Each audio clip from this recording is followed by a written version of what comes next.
This week is Restorative Justice Week, and I wanted to share a message with you to show my support for the use of restorative justice within our local criminal justice system.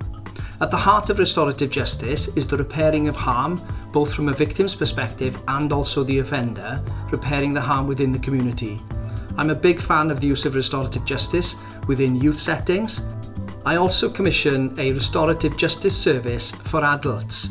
And what we're doing this week is promoting restorative justice on our social media channels, and I hope that you engage with that activity. Hopefully by the end of the week you will have a better understanding of restorative justice. My office will be conducting a survey, which I'd be grateful if you could interact with, and we're also holding a webinar with partners to discuss all of the topics and issues relating to restorative justice. Thanks for listening. Diolch.